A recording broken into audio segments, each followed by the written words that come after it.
never slow up, no I don't take shit. I got no love for the fakeness. If you wanna play tough and wanna hate this, I'll always show up. I don't ever slow Alright mga kapwet, it's nice to be back.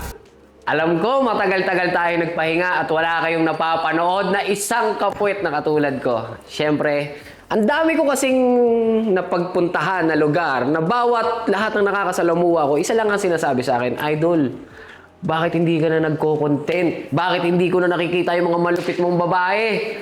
Siyempre ako ngayon, napag-isip-isip ko na, oo nga no, bakit nga pala ako umalis or nawala sa scene kung saan ako nakilala? So ngayon, maraming salamat doon sa mga taong sumusuporta, yung lalong-lalo na yung mga nagsabi sa akin na, Idol, balikan mo yung content mo kasi hinahanap ka namin doon eh. So ito na ngayon, hindi ko kayo bibiguin at dahil dyan, it's nice to be back. Kapwet, welcome back. Palakpakan ko na yung sarili ko. Kaya ito, guys, di na natin patatagalin to. Gusto ko ipakilala sa inyo ang bago nating model. Please welcome.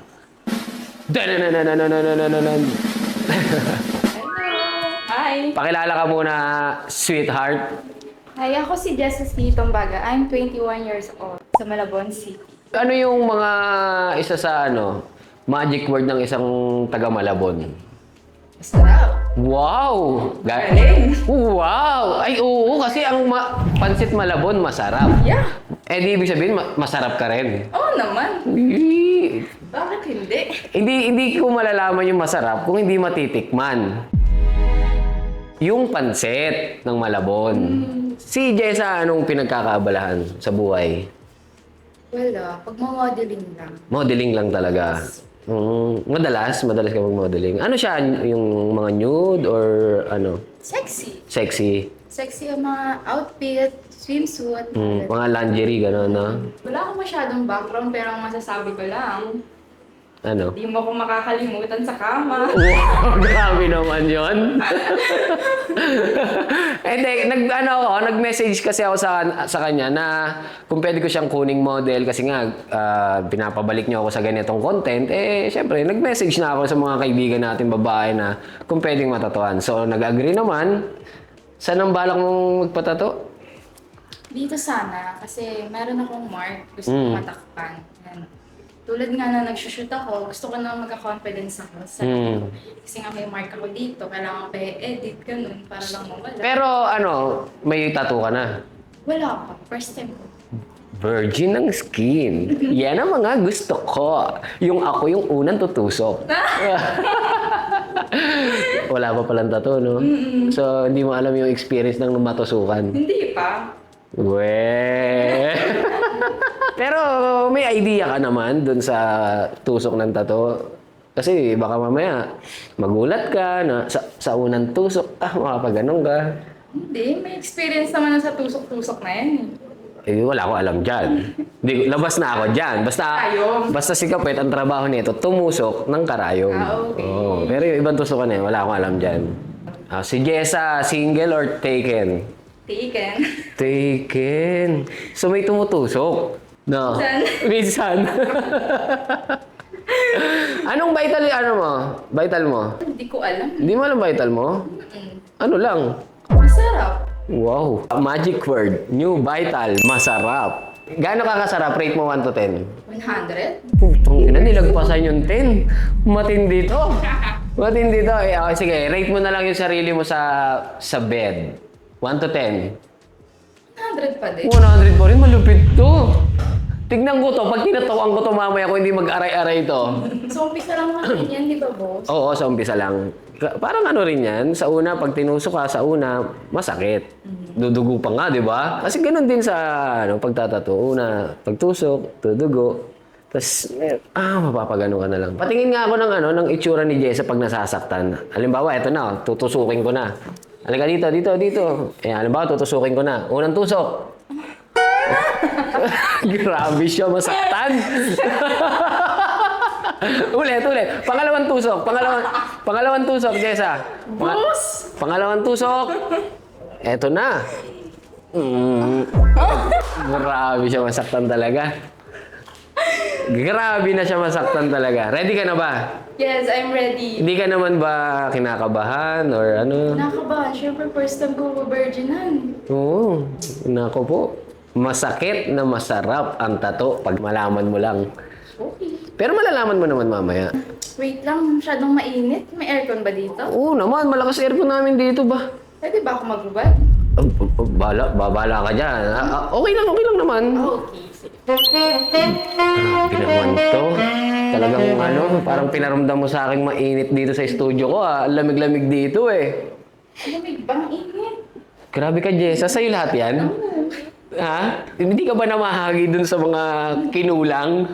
Naulanan eh. Naulanan? Sinalo mo? Oo, Sinalo mo lahat? Yeah. Ilan taon lumaki yan? Nag-start? Bata pa lang. Bata ka pa lang? Yeah. Hindi ba mabigat?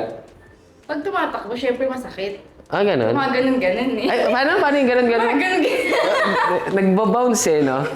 Alam mo, Jessa, minsan dapat nag-e-exercise ka eh. O kaya, okay, yung kahit dito lang may exercise yung dito mo banda, subukan mo yung ganito. Ay, ganun. Ay. Uy, ba't umaalog? Exercise lang to ha. Ulitin mo, Jessa, gayahin mo ako. Aangat mo lang yung ano mo, tiptoe, ganyan no. Ayan. Tapos bagsak mo siya ngayon. Ay. Yan, exercise ka na. Ang galing, di ba? So paano? Ready ka na? Yes. So ngayon kasi guys, meron sinabi si Jessa sa akin na parang nagkaroon siya ng stretch mark dito banda sa singit niya banda. So ang gagawin namin, tatakpan yung stretch mark na yon. Patingin nga, malalim ba? Hindi na masyado. Ito. So ang naisip niyang gawin dito na design is yung parang something may kidlat. So isa rin talaga yun sa ginagawang design na para matakpan eh. Na hindi siya ganun kalaki, minimalist pa rin siya tignan, tapos matatakpan yung ano, yung peklat. Okay, kasahan mo. Let's go!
Jessa, are you ready? Ready ka na bang ma-virgin ng balat mo?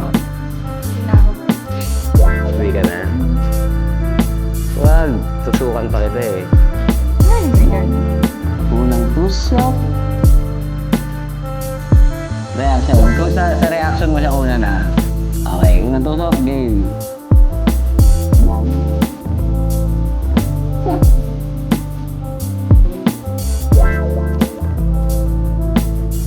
Ano? Masarap. Sarap naman pala eh. Sabi naman sa'yo eh. Sarap-sarap magpatato eh.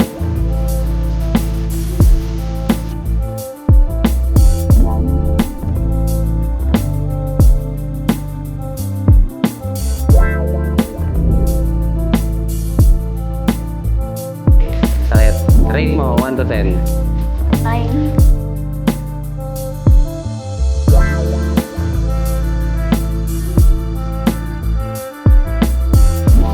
Mas maganda kasi yung ganyan na maramdaman mo kasi first tattoo mo yan eh. So, You need to, ano daw, nag-English pa kasi.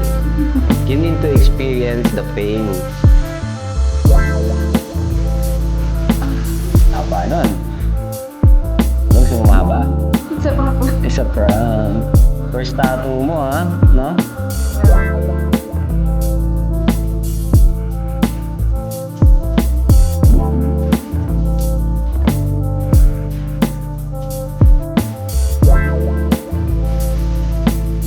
Saan ba? Anong mas masakit? Yung unang tusok o yung unang baon? Unang baon. Unang baon. Bakit?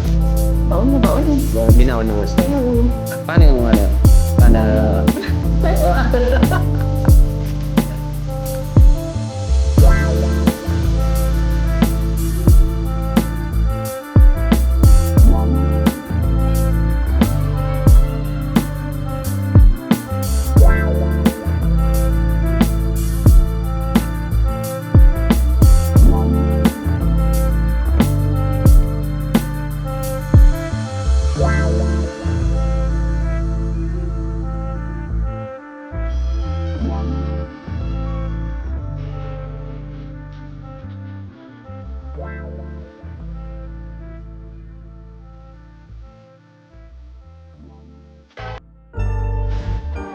Sabi mo hindi na masakit.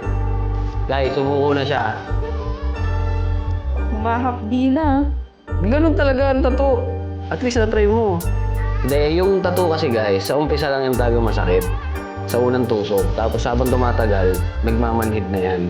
Pero ito, medyo nasaktan siya kasi meron siyang dito, yung parang stretch mark, di ba? So, kaya medyo masakit yan. Pero kung wala sana yun, smooth lang. Kasi yung stretch mark na yan, nasusugatan din yan eh. So, pag nadaanan yan, ayan, nakikita nyo. Ayan, pag ito yung mga stretch mark na yan, yung mga brown na yan. So ngayon, ganyan lang yan. Lalabas yan. Pero pag nag-heal yan, mawawala naman yan.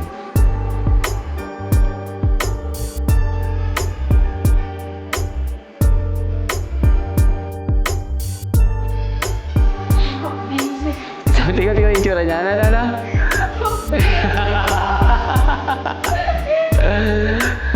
Ganun talaga ang sense ng tattoo. Kasi guys, gusto niya sana lagyan namin ng pampamanhid. Sabi ko, wag. Kasi first tattoo mo eh. Ang first tattoo kasi, mas maganda, ma-feel mo talaga yung pain. Wala kang maikukwento sa mga tropa mo. Pag tinanong ka na, anong pakiramdam ng tattoo? So, wala kang may explain sa kanila. Diba? Unlike ngayon, may explain ho. Anong pakiramdam? Alam ko na talaga ang pinaka-gamot. Oo, yan na naman. Malaglag ka na naman. Kinat ko na guys, hindi ko pinakita, nalaglag ka siya sa upuan. Pero gusto mo ba isa? Nalaglag siya sa upuan guys, pero ikakat na namin yon. Umupo kasi siya dito kaagad. Ayun, medyo naimasmasan siya, nawala daw yung kaba niya. Baka mamaya mag-comment sa post niya. Comment kidlat pag gusto nyong gusto mo ba mawala yung sakit niyan? Dito ka. Yeah. Gusto mo mawala? Yan. Ayan ang pampawala ng sakit. Tapos gano'n, parang... Pero maalog-alog na yan, sir eh. Maiba tayo. Yung seryoso, rate mo yung pain 1 to 10. Now, 6 na lang. Sabay 6 kasi tapos na. Yeah. So kung 6, tuloy natin. Sayang. Ewan ko na sakit. Bakit naman? Tingnan mo, ang ganda na sana eh. Gaganon na lang yan, oh. Kasi dito dapat malalawak na yung niyan. Pababa. Mga hanggang dito sana, tapos pa ganon. Ayoko na, sir. Ayoko na. Ayaw mo na talaga? Talaga. Pero tingnan, tayo ka nga, diretso. Pwede na rin naman. Maganda na rin naman tignan. Pero mas maganda kung meron ka pa dito sa kabila. Gusto mo ba? Ayoko. Ayoko. Baka next episode. Baka next episode natin. Pero parang sa nakikita ko, gusto ng mga kapit natin dyan, diyan ka magpatato sa mo eh. Ano yan? Tunay yan? Yeah, tunay to. Pero sabi mo kanina, anong vital mo? Masarap, sabi niya, masarap. Oo, masarap. Vital niya, masarap. At ano nga, ikot ka nga, ikot. Akin na yung kamay mo. Ito, ikot. Oh, ikot. Pakita natin kung anong vital niya. Oh. Wow! So yun mga kapit, maraming salamat sa mga patuloy niyong suporta. Eto na, pinagbigyan ko na kayo kasi masyado na rin ako naririndi na yung content mo dati, namimiss namin, bakit di ka na namin napapanood, wala ka sa scene. Pero ayoko na ng babae all the way eh. Kahit nga sana lalaki, pwede. Basta sa private part. Naghahanap talaga ako guys ng lalaking matatatuan ko sa private part. Kasi di ba dati, sinasabi ng mga tao, sus, puro babae lang naman tinatatuan mo eh. Kami namang mga lalaki, o sige, tatutuan ko kayo, pero private part din. Lulunukin ko yung pride ko nun, nakabuka ka sa harapan ko yung lalaki. No? Tapos biglang gumano, no? Putang ina, bahala ka dyan. So, baka meron kang baka meron kang gustong batiin. Batiin ka na lang yung family ko. Kung napapanood nyo man to, joke lang to ma. Joke lang to, ma. Joke lang to ha. Huwag ka magagalit sa akin. Content lang. Oo, content lang. Content lang. Shoutout mo yung yung mga tropa mo, mga kaaway mo, ganun. Hi, kung napapanood nyo naman ako ngayon, wala lang to, content lang to. Huwag kayo maniniwala sa mga sinasabi ko kanina. So yun guys, lagi nyo na ulit ako mapapanood dito sa YouTube channel natin. At syempre, siguro mag-upload din ako ng konting highlights sa ating Facebook page. Kaya bisitahin nyo na rin yung Facebook ko. At syempre, huwag nyo kalimutan mag-subscribe para lagi kayong updated sa aking videos. At syempre, guys, baka naman, mag-1 million subscriber na ako, ituloy na natin to. Kaya naman, pag naggawa natin yan, etong silver button natin, meron na siyang katabing gold. Bigay niyo na sa akin yan, guys. Sige na. Malayo-layo na rin ang narating natin, nakasama kayo. Kaya samahan niyo pa rin ako sa mahabang panahon na pagsasama natin. So hindi lang dito matatapos tong video na to dahil marami pa kayong mapapanood na susunod na episode. At siya nga pala, shoutout kay Jessa. Maraming salamat sa mga nanood. Yan, ako nga pala si Kapet. Kita-kits tayo sa susunod na video. Peace out.